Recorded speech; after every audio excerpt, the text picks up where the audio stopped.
get started. How's everyone doing this morning?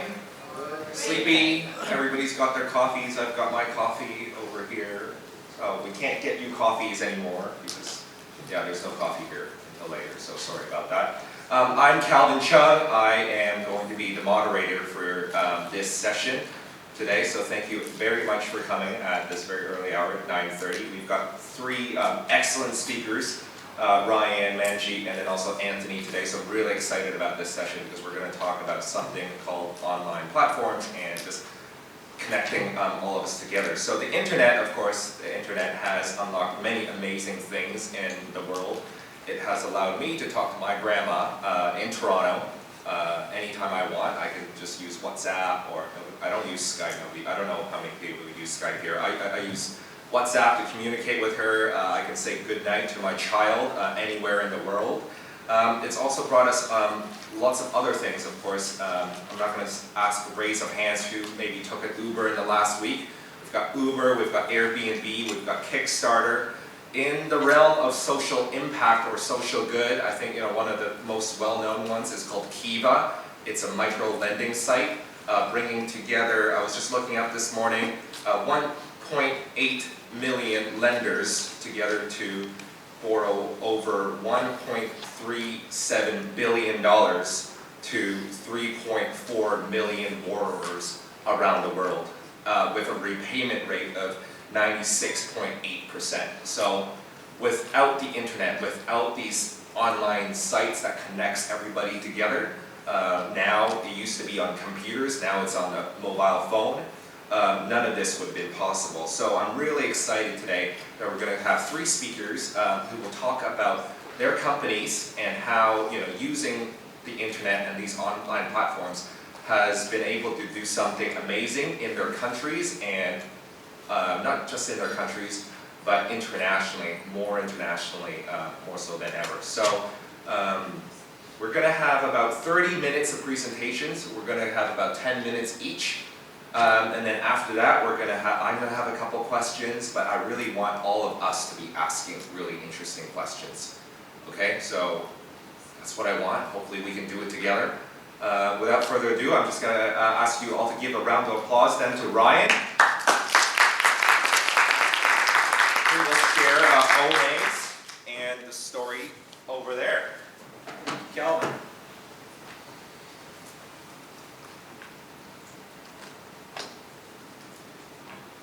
Great. Okay. I've spoken at a lot of conferences, and this is the first time I think that I've ever had someone doing ASL at the conference. So congrats CES for having that. I think it's pretty impressive. So yeah, today I'm going to talk about creating globally impactful narratives, and I'll do that by sharing the story of a company that I co-founded called Omaze. I always, when I get to know someone and try and understand what it is that they do, it's always very helpful for me to understand where they came from, what their origin story is, and so I'm going to share that very quickly. Long before starting the company, I went to Stanford, and there I met up with a good friend, and we both shared a passion for storytelling, and that passion brought us down to Los Angeles.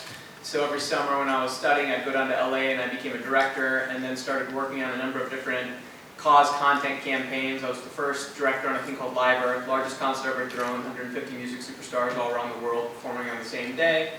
I went and spent a year interviewing a couple hundred Nobel Prize winners, MacArthur Gene Grant recipients, Pulitzers, just trying to get these thinkers to share their ideas in everyday language. Later on, I was asked to executive produce something called Decade of Difference, which was another globally televised concert to raise money and awareness for a number of different charities, and that involved the likes of Bono, Stevie Wonder, Jay-Z, Tony Blair, Bill Gates, Matt Damon, Sean Penn. But as I was working on these projects, I started to notice this theme emerge, and that was that with each one of these projects, my partner and I were creating a lot of awareness for these different campaigns. We were not creating a commensurate amount of impact, and when you take a look at the social impact sector, it's something very endemic to that space. And so we wanted to change that. We didn't exactly know how we were going to do it, so we went back to business school to basically take 2 years to trade ideas back and forth. And while we were there, we ended up at this charity event. And at this charity event, they were honoring Magic Johnson. It was for the Boys and Girls Club of America. And Magic stands up, and we're lifelong fans of his, and he stands up and he starts auctioning off the chance to hang out with him and sit courtside at a Lakers game.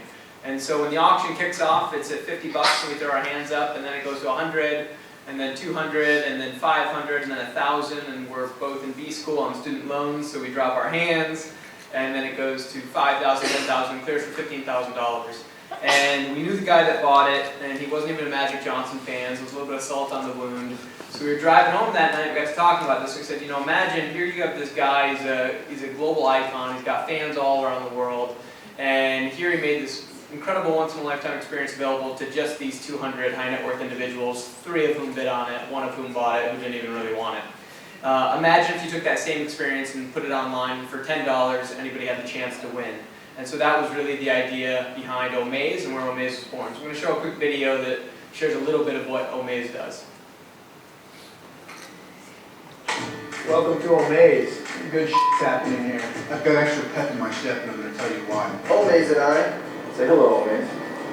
Alright, that's enough. Want you to join our family. But not just to visit. You actually get to be in the movie. That's right, you'll be in Star Wars. Come to LA and crush me if they can. We'll hang out, drink some wine, you're gonna see me nude eating a donut. That's a promise. That's an Omaze promise. Perhaps even engage in a battle of wits. Kidding. Or am I?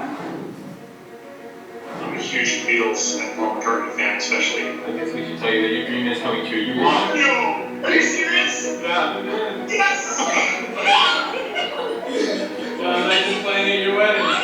I'm speechless. You know you're on!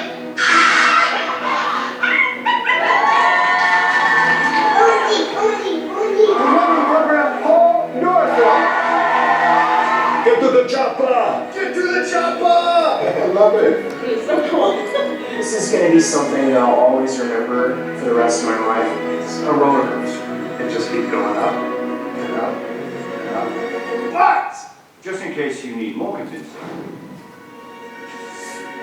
over 17,000 service hours in the community. Why are there? After school program for over 17,000 students. A place to call home for over 30 families in need. A new performing arts theater for the Springfield City School District in Ohio. And our entire operating budget for 1 year. So what are you waiting for? You, I, Omaze, the world. It's going to be awesome. Hey, come on. We're already having fun. Give us 1 second.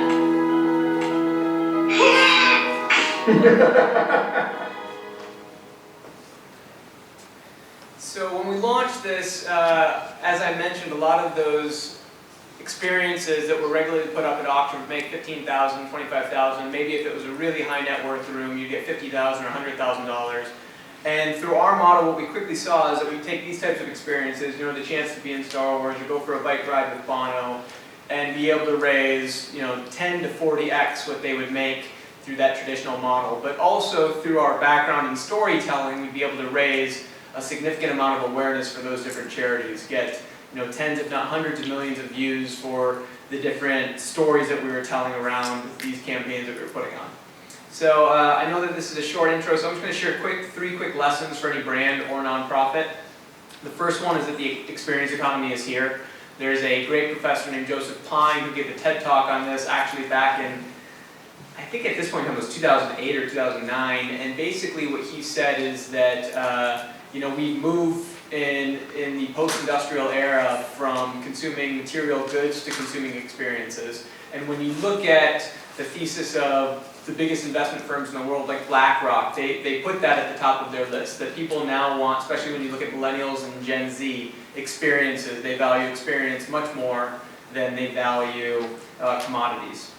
The second is that, especially with those two demographics as well, millennials and Gen Zs, today's market demands a win-win approach. It's no longer the case that you can just put things up that are benefiting you, the company, or the individual shareholders, but we live in a time and an era where companies have to stand for something, and they have to stand for something that's good and that's going to benefit other people.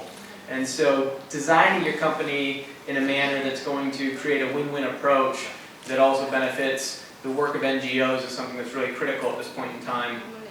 And then the last lesson, you can never go wrong with gratitude. There's a real simple line that I enjoy, which is that the brain can't share the space between either anxiety or gratitude at the same time. You can only really focus on one or the other. And especially in this day and age when we are facing so many different obstacles and challenges globally, and there are so many different fissures that are getting created globally. That idea of focusing on gratitude and celebrating the things that pull us together as opposed to the things that push us apart is really something that's important for any business. One of the ways that we do that is that when people donate, we give them an opportunity to see when the winner goes on this experience, what that winner gets to do, and also how their money is going to benefit numerous identifiable beneficiaries globally after that. So I'm just going to end by showing one last video. This is, right here you're looking at a guy named DC Barnes. He entered for the chance to win an opportunity to be in Star Wars Episode 7. J.J. Abrams, one of the most talented creative directors on the planet, announced this opportunity from the first day of set of filming Star Wars Episode 7. DC put in $40. He thought he was doing it just to benefit a good cause, and lo and behold, he and a best friend, well, I'll let the story speak for itself.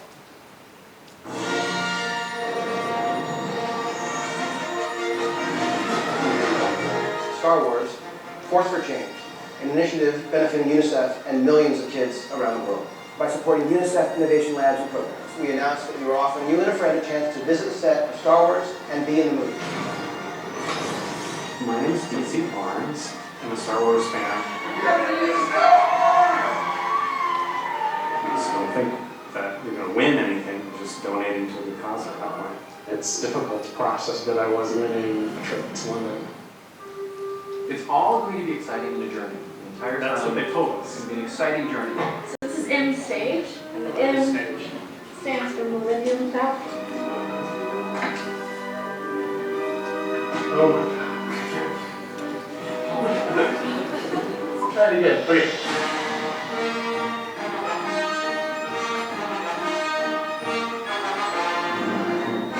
And 3, 2, 1, action. Hello, what a pleasure. It's very nice to meet you. So very proud. Congratulations. Very nice to meet you. Pleasure. Some designs were done specifically for you guys. That is fantastic. This is totally surreal. They had different things you could win, like a t-shirt. And then I got a call. I was thinking in my head, I'm this closer to getting that t-shirt. And now we're here in Pinewood Studios. Yeah, why don't you come over here so you can see what we're doing? Okay.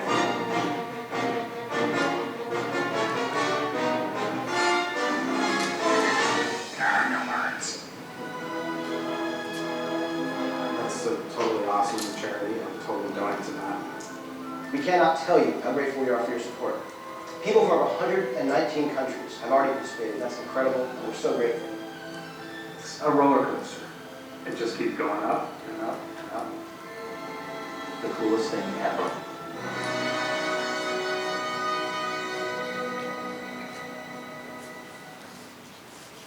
And the last thing I'll say is we finally got to do that experience with Magic Johnson to benefit a charity that he cares about called RED, and it was really nice for my partner and I to be able to talk to him and let him know that he was the reason that we launched the company, and now have almost raised nearly $200 million for charity. Great, thank you.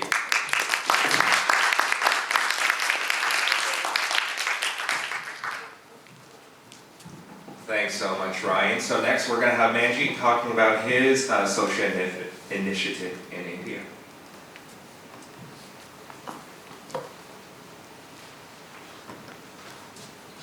Thank you, Kelvin, and thank you all for joining us here.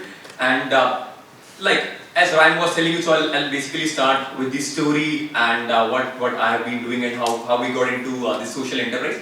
So I basically, okay, so I have this maybe move to the first slide. So my name is Manjeet and I'm co-founder and CEO at Buddy for Study. It's a social enterprise that we're running. Before Buddy for Study, I've been into entrepreneurship for almost about a decade. I started 2 for-profit companies, have taken successful exit, and then started this social enterprise. So I fairly understand the both sides, like running a for-profit enterprise as now running a social enterprise. So the idea all started when I was in interview panel for a scholarship called as L'Oreal Scholarship. And there we used to meet very, very bright, meritorious girls who were dropping out of education because of lack of funds. And initially, me and my wife, we started supporting few girls, and later on when we started understanding the entire problem space, So we were surprised by the immense scale of the problem, and that's when I decided that is, I want to do something which has a purpose in life as well as which contributes back to the society, and that's when we started Buddy for Study. So Buddy for Study is India's largest scholarship platform, and we connect the scholarship providers with the scholarship seekers, that is students who are looking for financial support for completing their education. And our vision is that is, we want to ensure that is quality education is accessible to all the kids. So before I get into some of the stats, I'll start with the story of one of our scholars. She's Nandini Bharti. She's from a very small village in India, and her father died when she was in 12th standard, and she was facing a lot of financial challenges in the family, and she was about to drop out of the education. And that's when she came to the Buddy for Study platform. We helped her getting a scholarship for completing her undergraduate studies and then postgraduate in NTU Singapore. And currently she is working with Singapore Defence as scientist and also pursuing her PhD in aerospace domain. So she became successful with the right support that she got at the right time. However, there are a lot of, I would say that in India there are thousands of students that are dropping out every year, not even only in India but in a lot of countries that actually need such support for completing their education and fulfilling their dreams. Now, when we started understanding the entire space, so first thing that is when we started looking at the student space. So in India, so we have almost about 285 million students, and every year millions of students are just dropping out because of lack of funds. And when we started understanding the GER, GER is basically the gross enrollment ratio. So gross enrollment ratio shows if 100 students are starting education, how many students are reaching to a stage of undergraduate or higher studies. So in India, it's close to about 24.5%. If we compare it with the GR in other countries, in US it's close to about 87%, in China it's about 44%, in Hong Kong it's about 70%. So in India it's very, very low. And more than 56% of the students are dropping out because of lack of finances for completing their education. However, when we started understanding the other side, on the supply side in India or for Indian students, so we have more than 12 billion worth of scholarships are available every year. And these are provided by corporate CSR, they are provided by government, individual philanthropists. So if you see on one side, so we have a good amount of fund. I would not say enough, because for India to reach a GR of 40% or more, so we would need much more funds. But a lot of this fund, that is a $12 billion fund that we are talking about, when we started getting into the debt, we realized that a lot of this fund is actually going undispersed. So on one side, so we have good amount of fund that is available. On the other side, so we have students who are actually looking for such fund for completing their education. When we got a little in deeper, so we realized the challenges that are faced on both sides. So on the student side, the main challenges that they face is one, lack of awareness. So students are not even aware that is what are the scholarship or financial opportunities that are available for them for completing the education. Second is the information is scattered all over the internet, and there is no common platform where a student can come, they can find out what are the opportunities that are available and then apply on the same platform and then track the applications on the same platform. On the other side, for the corporate scholarship providers, different universities and all that, the challenges that we saw, that is a lot of the application management was again being done in offline way, which is very difficult to manage. And the other is outreach. So outreach, most of the scholarship providers were facing a problem with the outreach. So if you launch a scholarship, be it a university or a corporate or a foundation, so how do you reach out to the last mile students who actually need that particular scholarship? So we had a discussion with some of the scholarship, L'Oreal was or any of the first customer, when we understood from them, so if there's a scholarship of $200,000, so for managing the outreach as well as the entire application, so companies or universities were spending almost about $500,000 for attracting the right talent. So the other challenge that they faced was again the shortlisting, lack of technology and all that. And once we understood this entire problem, so we started to create a solution. And that's when we realized the largest challenge in this entire space is lack of a common platform. So if there's a common platform which can connect the both sides, so then the problem will start getting solved. And that's when we started creating our solution, that is Buddy for Study platform. And on one side, so we have students, on the other side we have the scholarship providers. So for students, we have created an AI-based algorithm that actually matches the student information with the available opportunities and show them what are the opportunities that they should apply, where the chances of getting the opportunity for the student is highest. On the other side, for the corporates, we created a SaaS-based platform on which they can launch a scholarship program, they can manage it end-to-end within 10 minutes, and they don't have to really do anything apart from logging into the dashboard and understanding the entire process. So initially we started getting good traction when we launched the platform for the student side. So we had a target of reaching to about 1 million registered users in 3 years. However, not every time we realize we are able to reach the targets on time. We actually beat our targets in 3 years. So we already have about 2.5 million registered students on the platform. Then, if you talk about the daily traffic, so we started with few hundred users on our platform every day, and almost in 3 years time, now we have more than 90,000 students that come on our platform every day looking for various opportunities that are available. And we are one of the fastest growing platform currently in India. Now, on the provider side, so we started working with L'Oreal was our first customer, and then later on we started adding a lot of paid customer that was basically giving us money for managing the process end to end. So currently we have more than 100 corporates for which we manage the scholarship opportunities, and these include all the major MNCs in India, be it L'Oreal, be it Unilever, be it IBM, be it Vodafone, Colgate, HP, you name it, and almost we have all the major companies for which we are managing different programs on the platform. And last year we disbursed a fund of about $2 million, and this year will be crossing $6 million worth of disbursement that is happening directly through our platform, and we have helped close to about 75,000 students in last 3 years for completing their education and achieving their dreams. Now, once we have started, got at least a student piece in place, we have got the right traction. Now what we have done is we realize that students, apart from money, what they need is, they also need mentorship or career guidance for becoming successful, and that's where we launched another platform on top of our platform, that is employee volunteering platform. So a lot of corporates, employees, because they have become successful with the hardship in their life, so they want to give back to the society, and that's where we connect these employees and with the students who actually need guidance, mentoring, career opportunities, and then we connect both of these ends so that students actually get a holistic development is what we did. We also are launching in probably 1 month another platform that is an individual philanthropy platform, wherein individuals will be able to give scholarship in a transparent manner with the help of our platform. Then lastly again, the challenge all started that there was no common platform. We started with scholarship. Now we have gotten into the life of students pretty early, and now we are adding more services on top of our platform, and we have already launched university admissions, and we have tied up with more than 200 universities where we are helping those universities in getting the right students from the target geographies.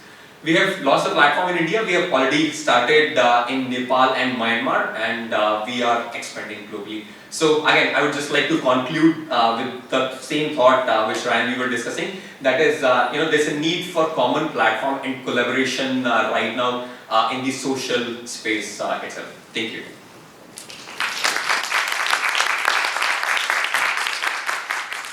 Thank you, Manjeet. So may I invite Anthony now to talk about social careers and another platform here based in our own very own Hong Kong. All right.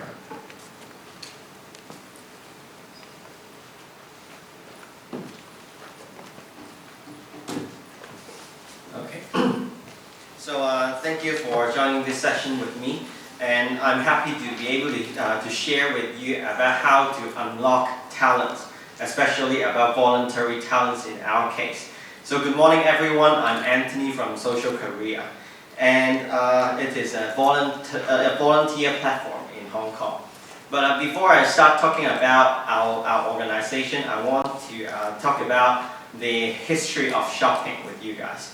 So when we think about shopping, it's very exciting, right? So but just wanna tell you, maybe like shopping is not as exciting as it is now about maybe a century ago. So when we are talking about shopping, you may think about handbags, or you may think about fashion. But because I'm a guy, so I'm gonna use guy's example. I'm not gonna talk about handbags. I'm gonna talk about like screwdrivers, hammers, and electric drills. Okay, so please bear with me. So okay, when the economy grew, the city grew, so many people started their own businesses. And some manufacturers of hammers, electric drills, they also started their own businesses. They manufacture their tools, their hardware, and because they want to sell, they want to make profits. So they started their own little store all over the city in order to sell their products to make money.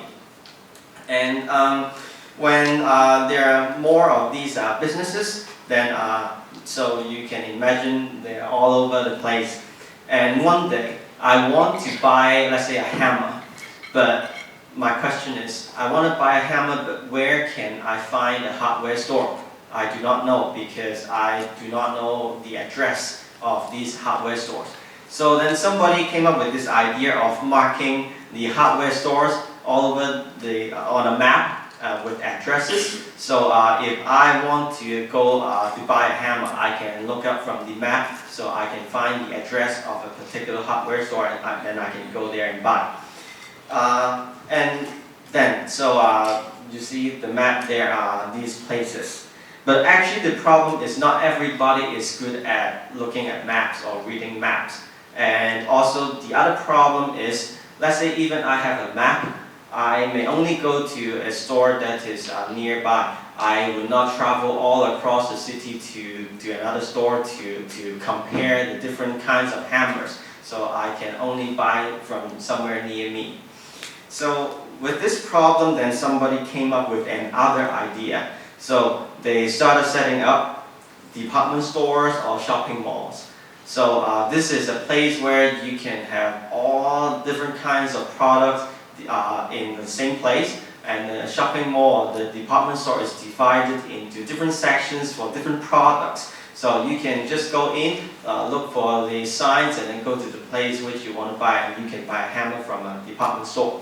But actually it's still a problem because sometimes the department store is too big, the signage is not clear enough, so you have a hard time finding the one hammer that you want from a very big department store. So, and especially for people who are very targeted, they are being annoyed by a very big store. They only just need one hammer. Why do I need to go all the way like from so many stores to just find what I need? So then somebody came up with another idea, or maybe an even better idea. They set up specialized mega store like a Home Depot. It is a place with all different kinds of hammers, drills, and screwdrivers. So it is like a paradise of all different kinds of tools. So you can go there, you can find all different sorts of tools that you want, and then you can make as much comparison as you need in order to make the most informed decision on which hammer to buy. But if you are a manufacturer of a hammer, you may have this question. Why do I want to put my hammer next to 20 other kinds of hammers? So it will increase my competition, right? So if I have my own little store, then people just come to my store, they can only choose my product. Isn't that better than having my hammers next to my other 20 competitors? So actually there is an economic theory behind. So if you put this, you put the product in a specialized store, like a mega store like this, actually, of course, on one hand, you may have more competition. But on the other hand, actually, if there is a consumer, there's a customers who want to get a hammer, it's a no-brainer to just go to a Home Depot and find. Actually, you do not need to spend all the effort in making your product known or to market, to promote yourself. So the cost of promoting your products is much lower if you put your product in a store like this. Of course, you need to have a decent product so that you can compete with other competitors. And also for the consumer side, the information cost is also much lower. They do not need to search and they do not need to travel all around the city to compare different kinds of hammers. They just need to go to one single place. They can make all the comparison they need and make the right decision to get the right tool, the right product that they want. So actually it's reducing the information cost of both the buyers and the sellers. So the cost that you save from marketing your products may be much less than the cost of losing a customers in the competition here.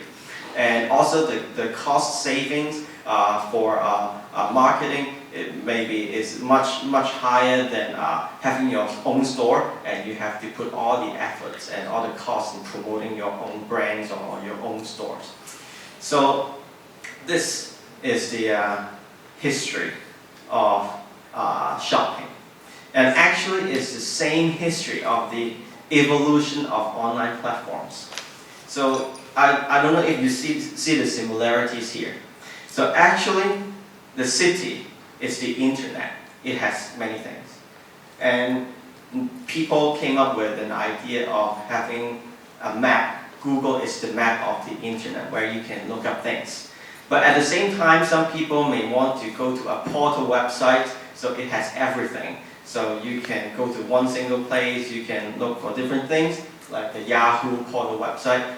But without a very good design, it's still difficult to find things that you want. And that's why people start setting up vertical platform, like a mega store, like Home Depot. In our case, Social Career is a vertical platform for volunteers. There are many other vertical platforms which are very successful, like a Uber, like Facebook, like Amazon. So in this story or this example that I used, I want to highlight one keyword, which is discoverable. So actually, people setting up this kind of vertical platform is try to make things more discoverable, so people can find things that they want easier. And actually, this is the purpose of setting up online platform as well, like those mega stores. And so after talking about this example of shopping, so let me talk about my organization. Social Career is a volunteer platform, and we are a technology-based non-profit organization set up in Hong Kong. Our mission is to apply technology to the social sector, so that we can empower NGOs and social enterprises with the right mix of technology, and so that they can have better, they can work with better, higher efficiency, they can have better access to data. This is what we try to do, and this is our vision. And thanks to the funding, the support from the Hong Kong Jockey Club Charities Trust, we set up our very first cloud-based platform with the same name, Social Career. So Social Career is actually a volunteer platform for volunteers to look up for different kinds of volunteer opportunities. And on the other hand, it is also a volunteer management and recruitment platform for NGOs to recruit for volunteers that they need. And actually, this platform we started in 2016. We publicly launched in 2017. So since we launched, now we accumulated over 60,000 volunteers contributing over 400,000 hours to the community. There are over 650 NGOs using our platform to recruit volunteers every day now. So with a platform like this, where there's a mobile phone, mobile app and website, volunteers can easily find volunteer opportunities that they want to join, and it is just like a mega store for volunteer opportunities. And when we are talking about volunteer platform, so this is actually a vertical platform for volunteers, and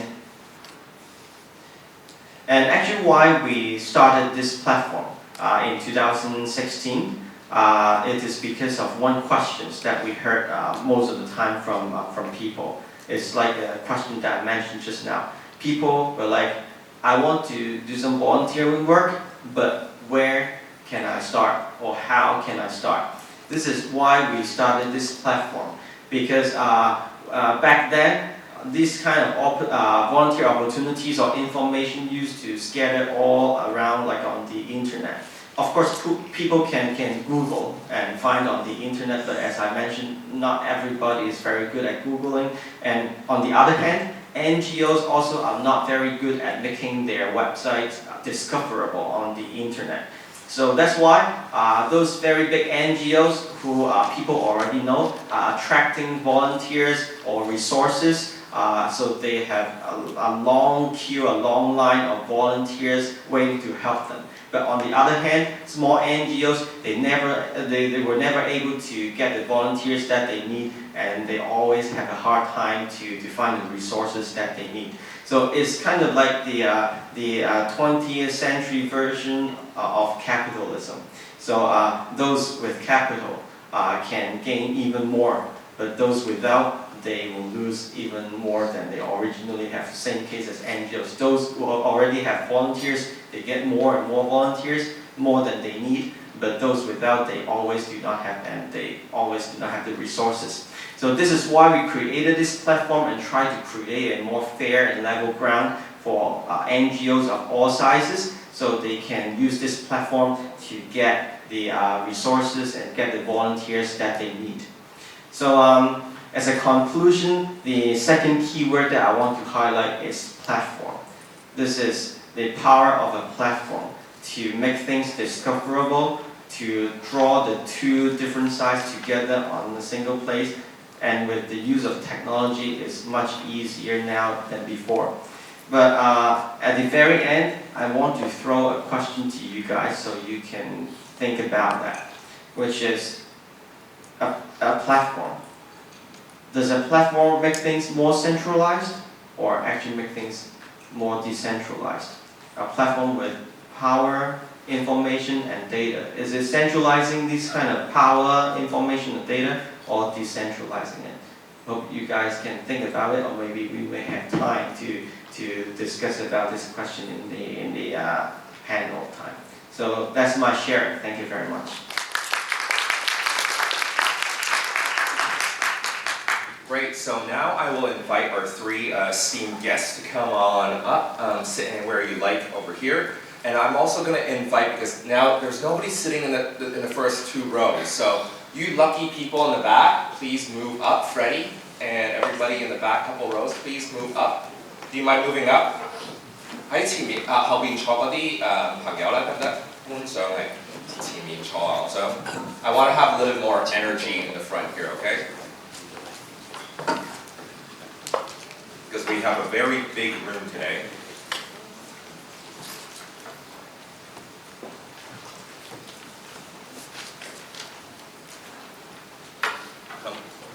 Come on, it's not that scary. I will not ask you questions if you sit at the front. If you try to hide in the back, I will come and ask you questions. Okay? Thank you very much. Okay, so hello? Alright, so you guys all have a mic there. I'm just going to ask a couple questions to start it off. So we just have a little discussion over here, but anybody else have questions, just raise their hands at any time, okay? So my first question is, we've seen your amazing organizations now. You know, Ryan, you told a little story of like when it first started with Magic Johnson, or who was the first person you tried to raise money with, Ryan? The very first experience we did was Cupcake Wars, which raised $700. So we struggled for the first year trying to get the organization up and running.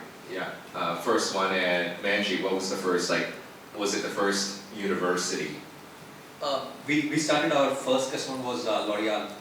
L'Oreal. So it wasn't a university, it was with like L'Oreal as a corporate? L'Oreal was a corporate. So the first university that we started was with Amity University in India. Okay. And Anthony, who was the first organization you worked with? Actually, it was 3 years ago on the Social Enterprise Summit, and also the Philanthropy Conference, like 3 years ago in Hong Kong. Yeah, that was the very first project. Okay, so tell me about, like, because when something is new, I think now, when you have 2 years, 3 years, how many years, Ryan? 9 years. It all makes sense, right? Google didn't make sense when it first started. You know, remember free email with lots of storage? That was Gmail, right? Tell me a story about that. Like, how did you convince, like, get on this platform. It's going to be a lot easier, a lot better if we do it this way.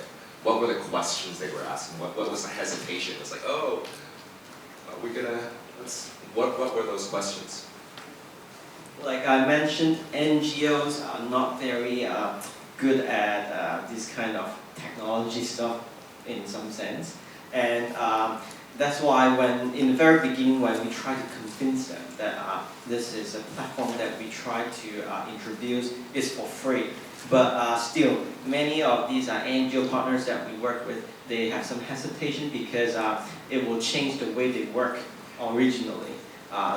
For example, like we have a system for them to manage the volunteers. There is a database on the system, and when volunteers attend a service, our mobile app will generate a attendance list automatically, and they can check in for the volunteers on the app, and then they can confirm the volunteer records on the system. But this is not something that they used to. They like to use an Excel, put all the names, print it out, and then they can check from the paper. This is how they do it for many years, and they like that because they think they have control. So actually, we had to spend quite a long time to convince them the advantages of having all these things, all the data on the cloud and all real time in sync. So this took some time. Okay. Any similar stories like that? Sure. So when we first started, we were basically creating a brand new market. This was again, based around that central idea of could we create once-in-a-lifetime experiences, get charities to buy into them, and this idea of running a sweepstakes, which at the time that we started sort of had like a little bit of a negative connotation to that angle of sweepstakes. And could we get celebrities to be willing to put their name because they're a brand, and were they willing to put their brand behind it? And could we get customers to come and dole out $10 for the chance to win? So we were really pulling together these three different legs of a stool to create something completely brand new. And like I said, the first year, it struggled tremendously. We put up a ton of these things, and we thought, like we had one experience was I still think to this day it's one of our best. It was a chance to play Battleship against 4-star Admiral Mullins, and it's like super fun experience. This little 7-year-old girl and her father won. She went with him and she beat him twice, but it turns out that like Admiral Mullins doesn't have a very large social media following. Surprise, surprise. So we had to figure out, all right, well, how was it that we were going to be able to market these things and really attract the type of audience that works at scale? So I think with anything that you're building, it just comes down to, do you have a big vision? How big is the vision, and are there clear next steps working towards it? And then the other thing is like making sure you burn the boats so that there's not a second option or another fallback plan. This is your only option and the only thing that's going to work for you, so you spend all day and all night thinking about how do you make it work, and you figure it out. Thank you, Ryan. Yeah, so with us also, like when you're building a platform, so it's always a chicken and egg story. Which do you want to target first, and then how do you want to get it? So initially we started talking to certain universities, corporates, and so that they can launch their program. But again, they came with the same challenge, like Ryan was saying. I mean, they have a brand. So if let's say our technology is not working properly because the traffic on the platform was not good. So that's when we decided, okay, now let's focus first on the students and build some traction on the platform. We started working on the student side. We started listing all the data, everything. But yeah, initially it was very hard, almost like for 7-8 months. So at the end of the day, we just used to go on the platform and say, what? 5 people in a day, 10 people in a day. So yeah, it takes a lot of time initially. But once the traction starts building up on one side, so then it's easier to do it. But yeah, like Ryan mentioned, so you need to have that kind of perseverance where you stick to it and you keep working on it for building, because it takes time. Building that traction, was it like, were you spending a lot of like social media ad money to get that traction, or is it students just talk to students, volunteers talk to volunteers, well, movie stars talk to movie stars, but like, like, hey, I like put in $10 for like Robert Downey Jr. and Iron Man, like you should too, or they're like, no, I better not tell somebody about that because that'll hurt my chances. That's a little bit of it at first, but I mean, the thing that we did that I'd recommend anyone can do, and it doesn't just require celebrities, but is very simple storytelling.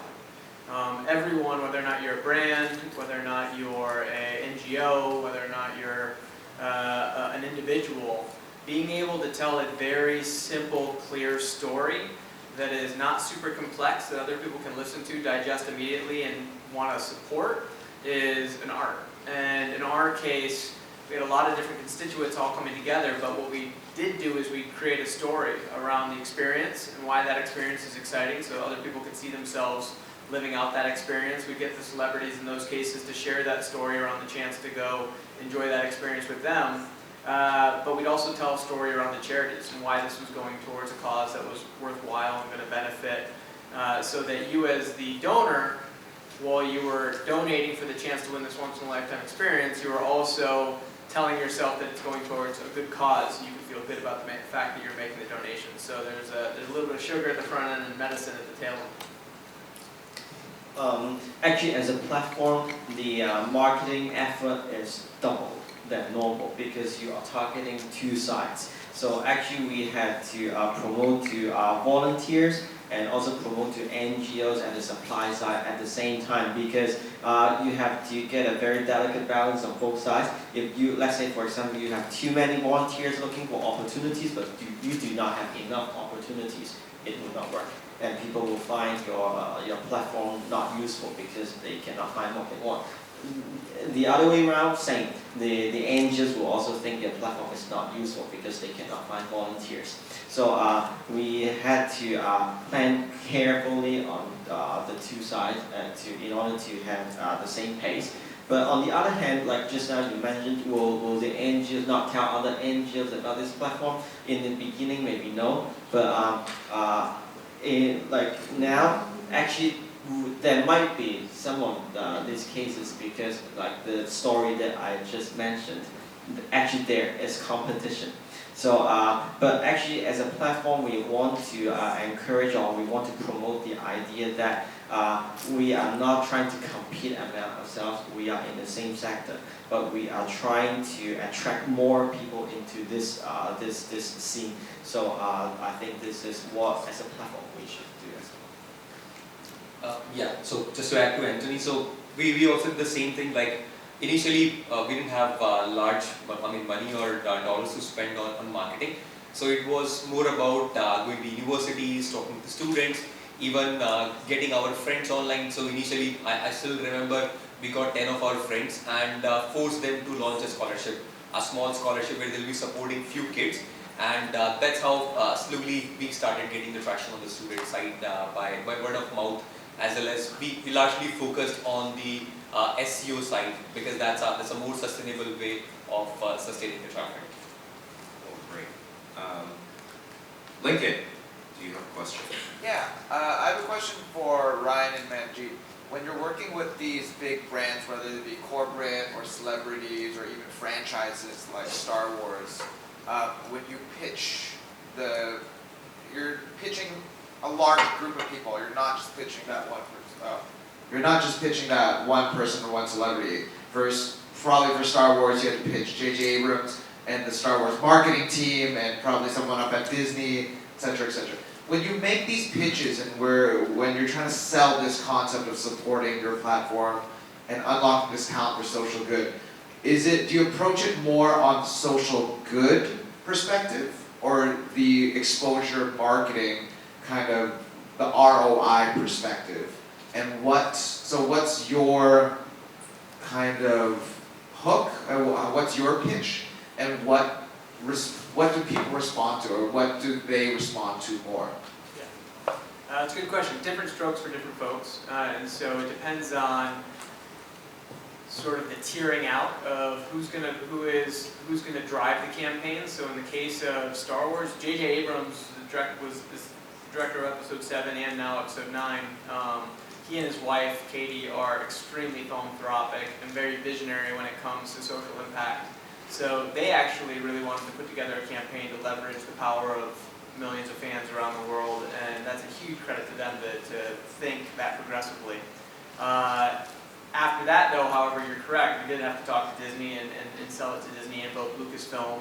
It's the first time that they were working together, so that was also a delicate balance to be able to walk into and make sure that we are delivering and not stepping on their plans. And so initially it starts with, in that case, the influencers who care about, and this doesn't, by the way, I keep saying this whenever I talk to folks, influencers does not necessarily mean it has to be someone that's a celebrity. It just has to be someone who has a network that they can bring to life to support something. So influencers can take place on a global level, they can take place on a local level, but you want to understand what is it that they care about and how can you deliver against that as opposed to having just your own idea. And so in the case of JJ and Katie, they really cared about creating social impact. They knew that Disney and Lucasfilm and the Star Wars brand would be able to do that to benefit UNICEF, which was a charity that everybody could get behind.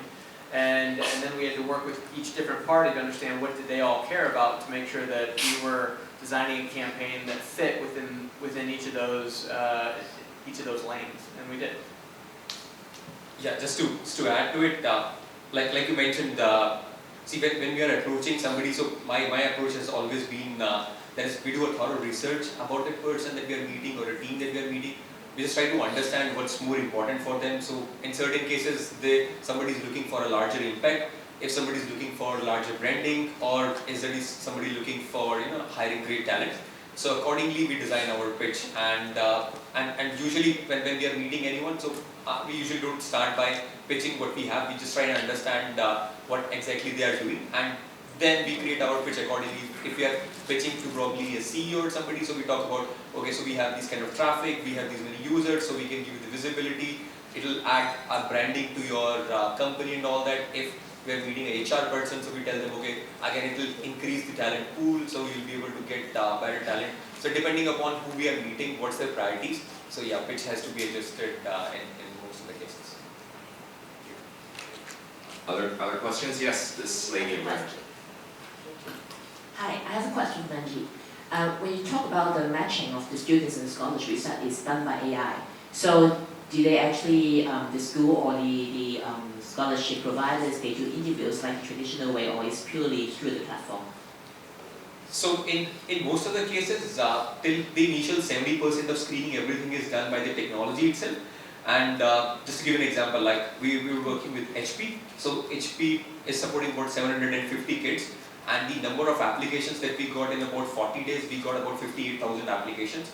So the initial screening, everything till the top 2,000 students was done by the technology. Last 2,000, picking the 750, was done manually also, just to understand the aspiration and all that of the student. Great. That lady over there. And you can ask your questions in Cantonese or Mandarin, and I will do my best to translate. Okay, thank you. My question is for Anthony. Sorry, this is quite a hurtful response maybe, because I have been to social career for a few number of times, but my experience is just average. So maybe I have got two questions. The first question is about quality, the one-tier quality.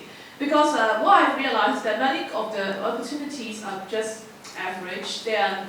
I won't say they have nothing to learn, but they are just like, you are just blindly working, and then this is the end of the story. And this is something that I think is time for improvement if you're going to expand this platform. The second one is about the future plan of this platform. Because I find that more the organizations that often post their opportunities on your website is more or less the same. It's always the same. I can't see many new organizations there. So what do you think about this? Thank you. Okay. So I think this is also the thing about a platform. So just now the very last slide that I mentioned, as a platform, I think the most powerful thing is we are trying to pull different players in the market together. And instead of we driving or actually controlling what is on the platform in a prominent way, we are trying to let it organically grow. And that is also the reason why we would not try to alter or try to manipulate what's on our platform too much, because we want to have let the organizations, the recruiting organizations, to have the freedom to make use of our platform and make the most out of our platform.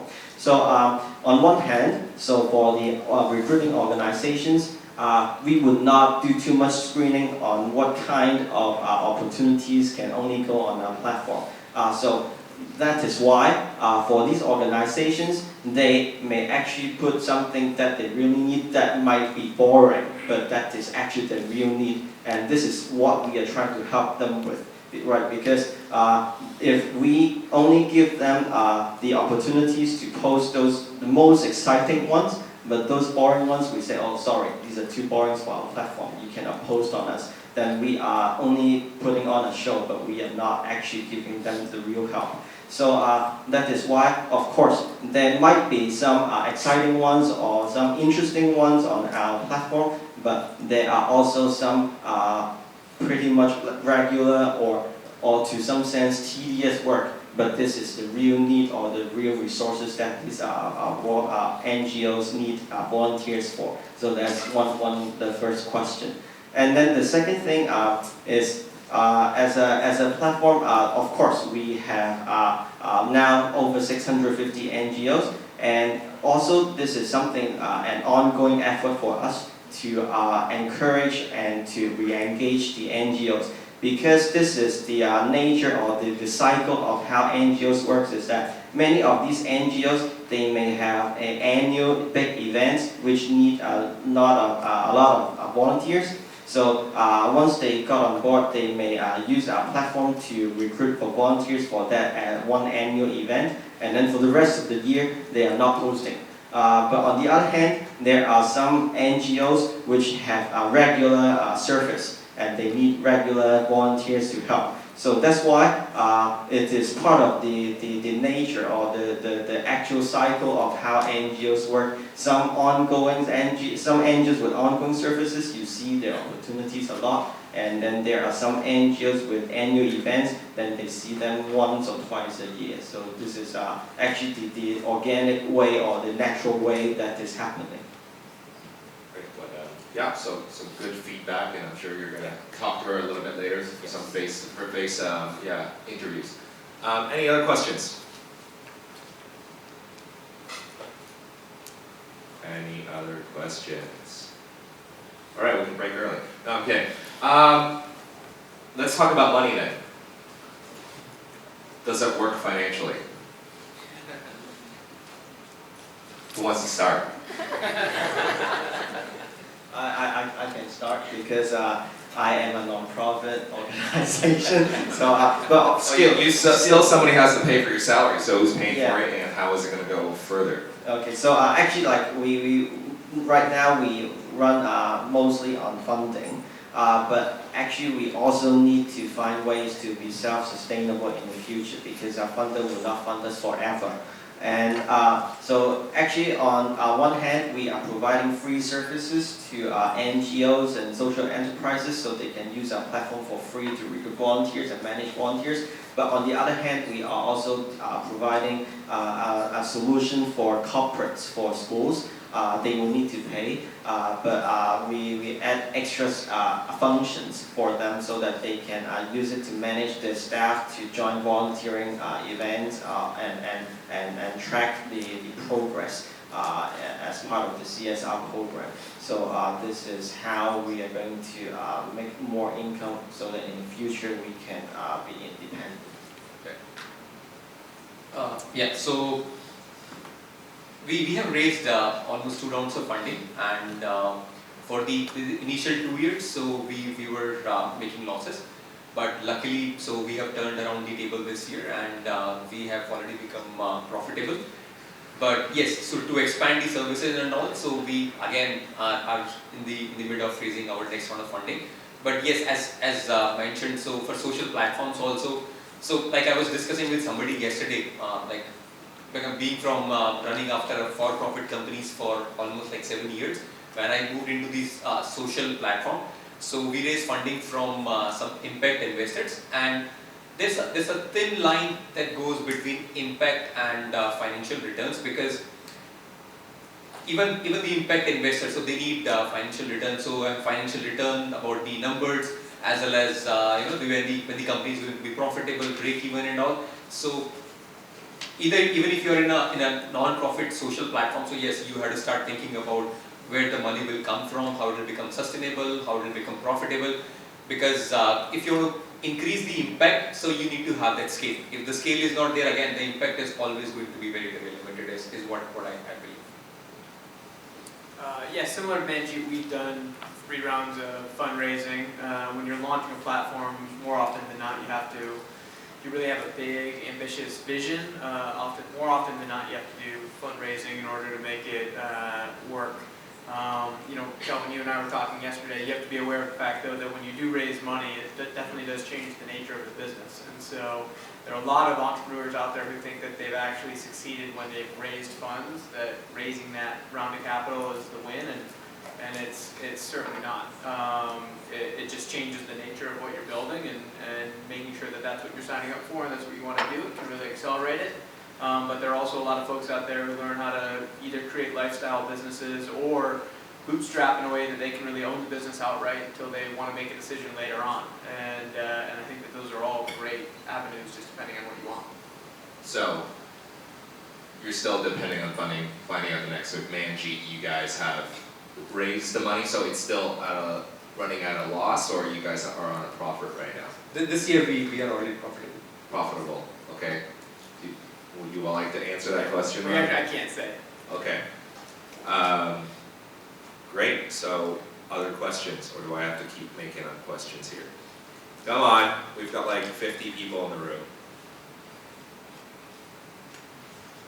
I will let the awkward silence keep going.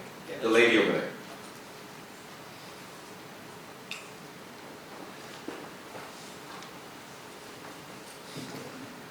用普通话来讲。Oh dear. 我想问一下，Ryan，刚才您讲到您的公司呢，主要是通过体验来进行接筹款的。那这个体验当中可能有很多的节点，有很多的节点。那你们是怎么去管理这样的节点，让筹款方就是让想给钱的人和能够得到钱的人都得到很良好的体验？而这些体验能够让我们其他的 NGO 或者是公益的机构都能得到一些好的学习，就是说这个体验是怎么激发出来的，还有你们怎么管理的。In my dreams, I would just answer right now. Give it to Lincoln. Give it to Lincoln. Help me translate here. I know you. How do you? Oh, the mic. Simultaneous interpretation. How do you manage the experience between all the different parties, from the people who want to pay money to buy, enter the raffle, the person offering the experience, to the charity that they're supporting? How do you make sure everyone's happy and that's a curated experience, and it's a positive experience? Yeah. 这对不对？是that? It's a great question. You can put that on your CV now, Lincoln. That's a great question. I mean, I could take hours to sort of walk you through the evolution of the things that we've done right and the things that we did wrong on the path to learning how exactly to do that. So let me see if I can basically sort of summarize it. Mechanically, we had to set it up so that people could donate money for the chance to win, and that the platform worked. So there were certainly things that happened early on in our first couple of years where when influencers would tweet or put out a Facebook post, like our site would crash. And so there's a lot of expectations that you have to manage there, where delivering a good experience means everything actually works.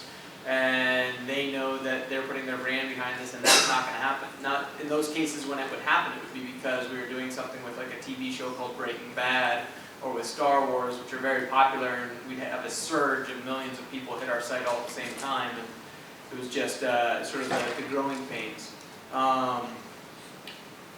But that's sort of like the early stuff in terms of just the mechanics of it. I'd say right now, to answer that question,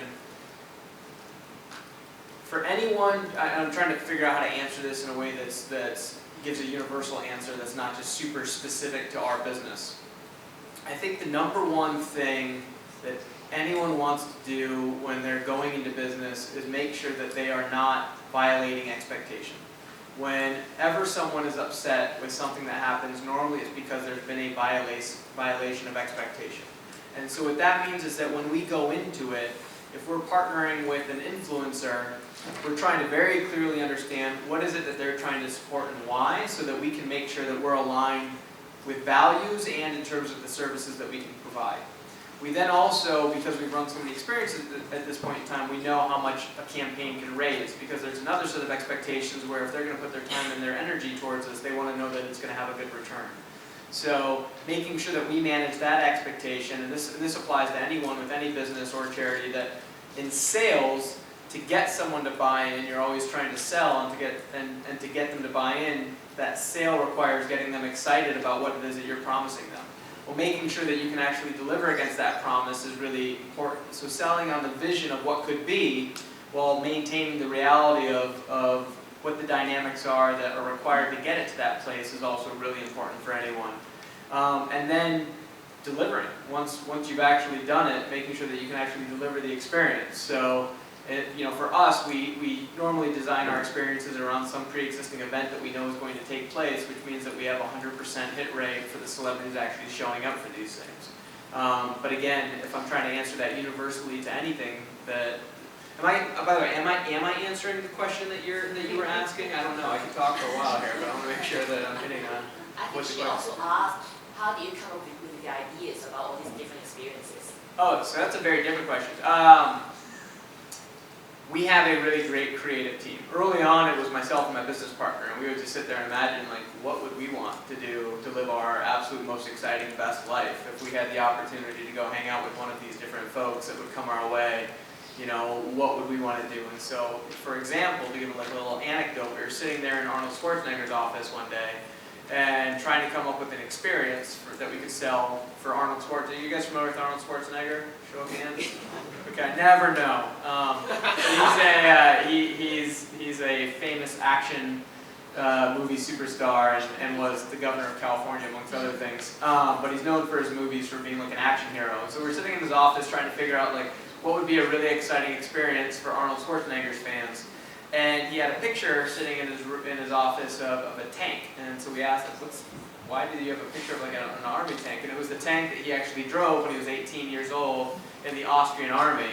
And we asked more questions and found out that he actually owns that tank, and it is in California now, about an hour away. And we were like, how cool would it be as a fan to be able to ride in a tank with Arnold Schwarzenegger and just crush a bunch of things? So like a really simple, frivolous thing.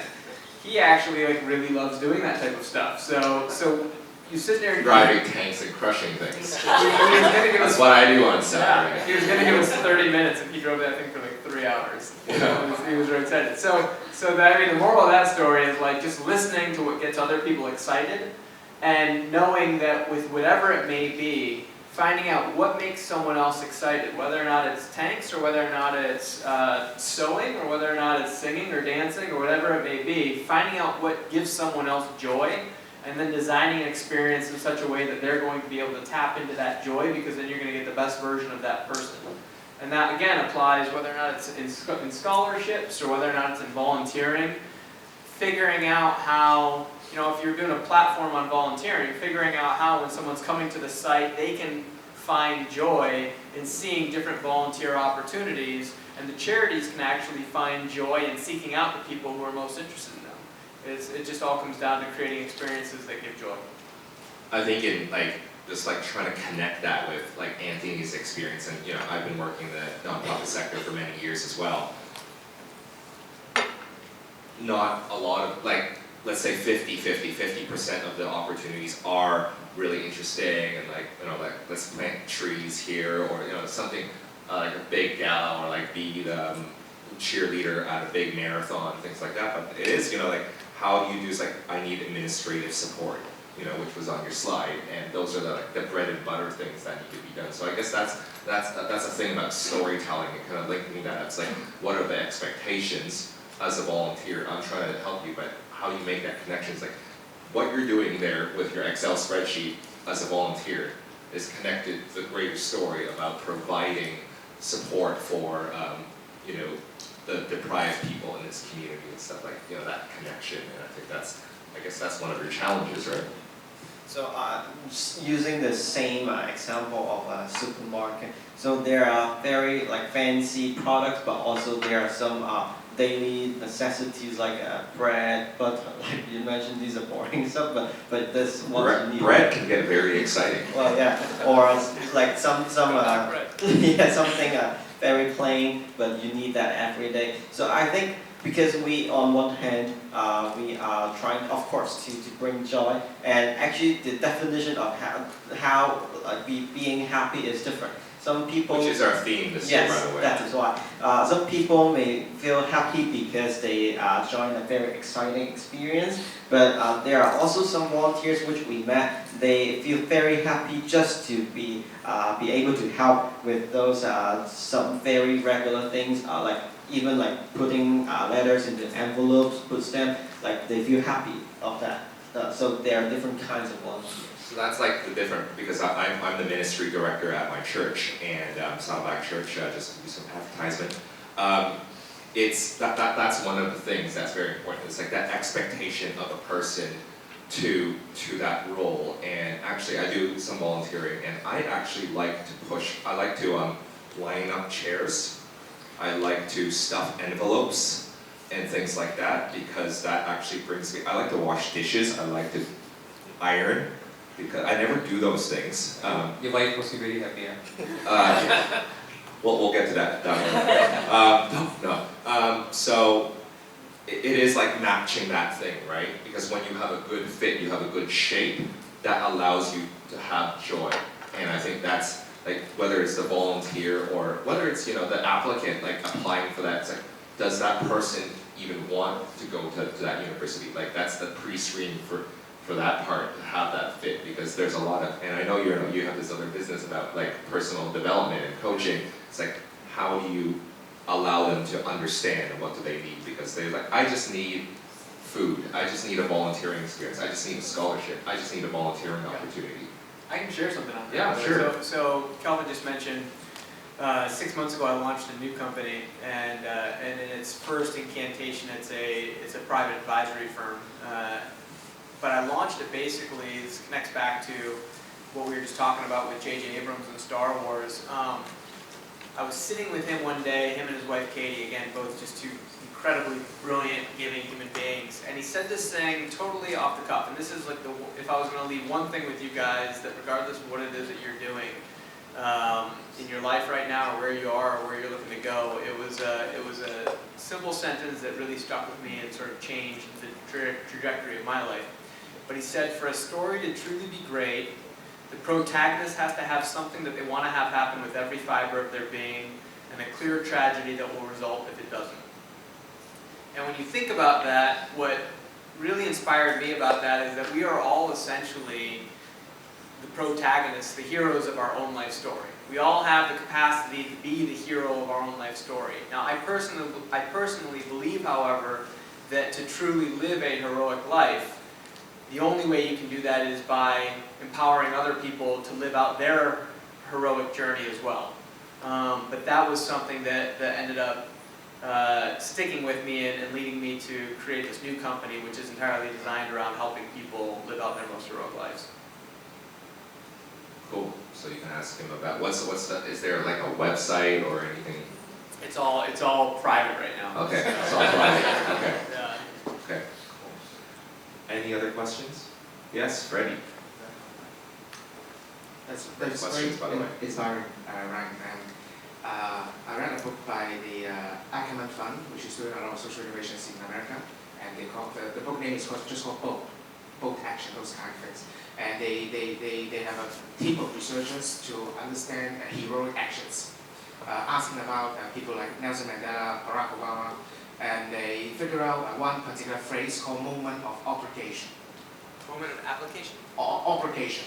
Moment of responsibility. Obligation. Obligation. Yeah. They said they particularly tackle a moment that, okay, this is my moment, I gotta do something. Yeah, those kind of political leaders, heroic things. About celebrities, I'm just very curious how they would find their moment of obligations. Yeah, you work with so many of them. Could you summarize one or two maybe particular moments or common things that they would feel like, okay, I want to do something now, something like that? Sure. their moment. So, you know, a moment of obligation, one person giving one response, but that can have so many different ways of looking at it.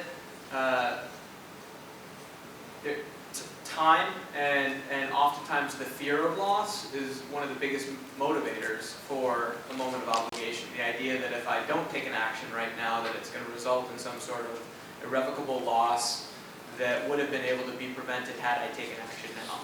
The challenge, and I'm building this to get to your answer on celebrities, the challenge that we face, any one of us faces in society is how real those moments of obligation seem, how immediate they seem, and whether or not we can actually have a hand in changing them as an individual. So for an example, like climate change right now is something that feels like a tremendous moment of obligation for not just any one individual, but all of us collectively as a society. And so there are a lot of celebrities, but there are a lot of other people that aren't quote-unquote celebrities that are right now rising up to try and take action however they can to respond to that.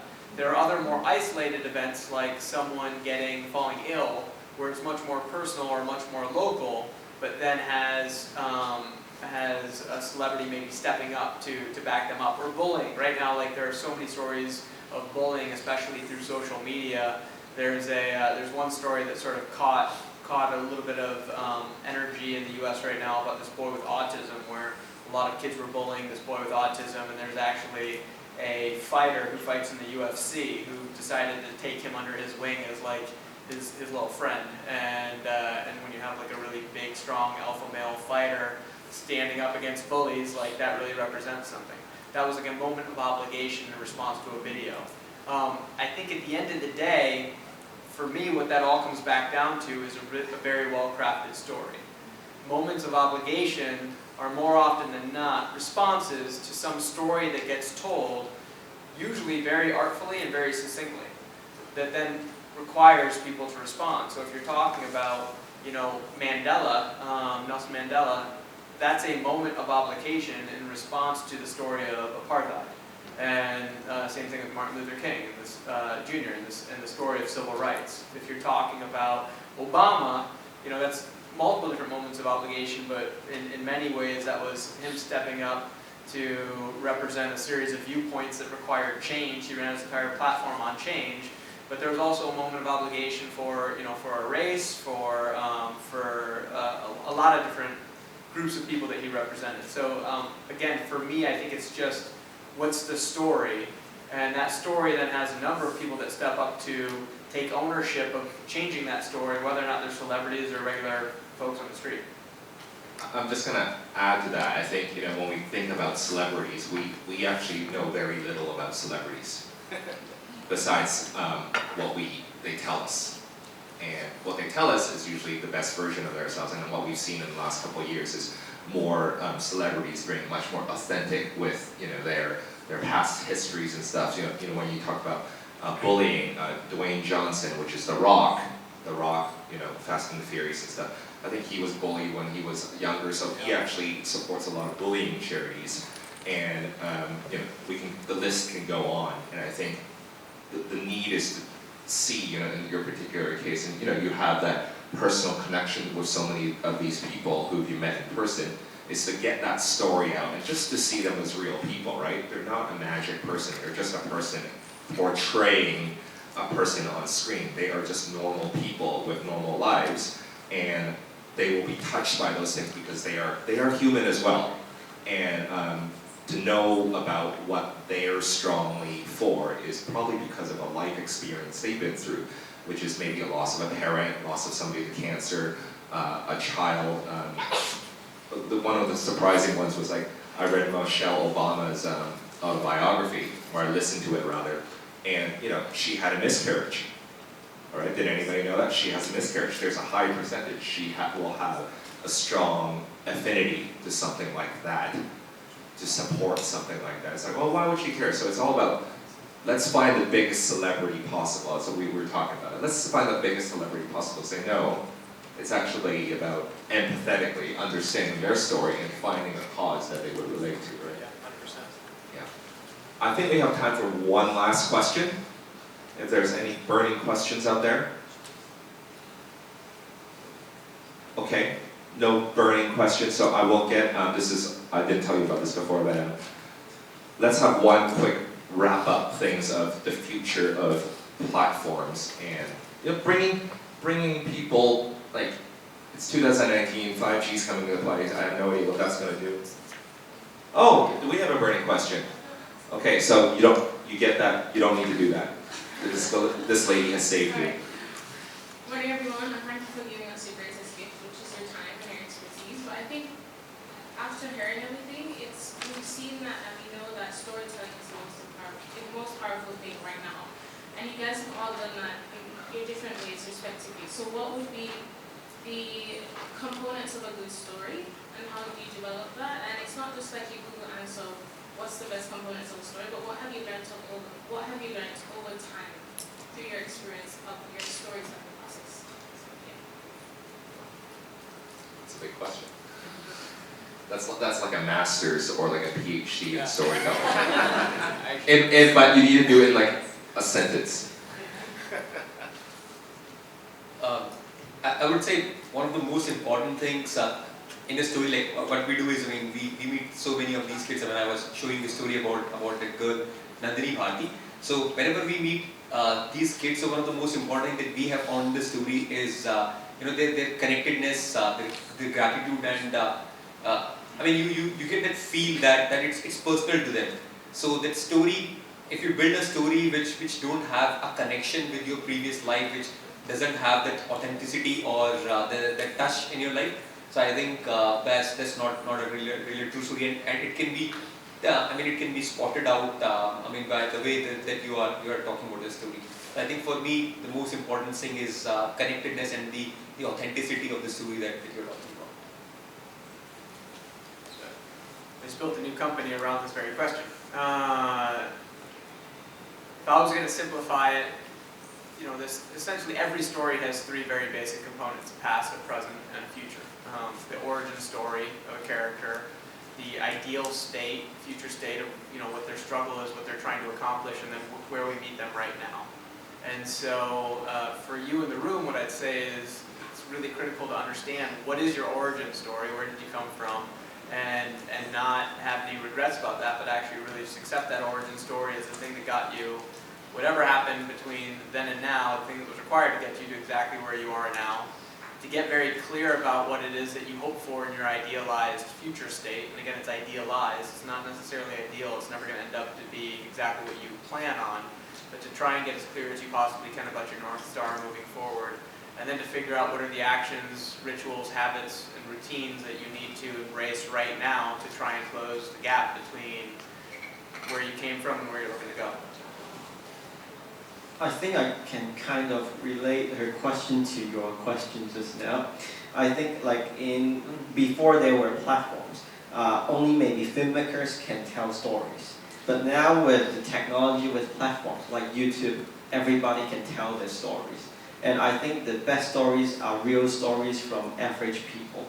And now with the platform, with the help of platform, like the very last slide, I believe in decentralizing, using platform to decentralize. So now the say or who can tell story are not only limited to those people who have the resources or have the tools. Now everybody with the help of a platform can tell their own stories, the most touching and the most realistic stories of everybody. So that's what. Thank you. So great answers. I think in terms of storytelling, we went from platforms to storytelling, but me and Ryan got to spend some time yesterday to talk about, actually, at the end of the day, storytelling has to be true. Like stories, oh, let's make up a story. It's like, actually, the true story is going to be the one that inspires action, right? Of, the many people through Buddy for Study that has been able to, from hopelessness or, this life to that life, from this to that, and from all of these stories, it has to be real. So I would encourage each one of you is to, I know it's difficult in this age, but is to really look deep down inside each of yourself. You might think like, I have the most boring story, but I think what's been proven and what's to show is actually, if you look deep down, each one of you has like the most special story to inspire something. I don't know what that is, action towards something, awareness of something. We've seen, you know, in these, well, should we go there? Yeah, we should go there. Okay, like, you know, there's lots of common stories coming up in the last couple of weeks of just common people and digging down to, you know, the reasons for doing the things they do. If you can get that story out, but it's got to be precise, right? It's got to be, because our attention spans are so short, it's got to be precise. It's one of the most powerful things in the world. Okay, with that, I'd like to, our session is over, so I'd like to give you guys a chance to give these guys a round of applause.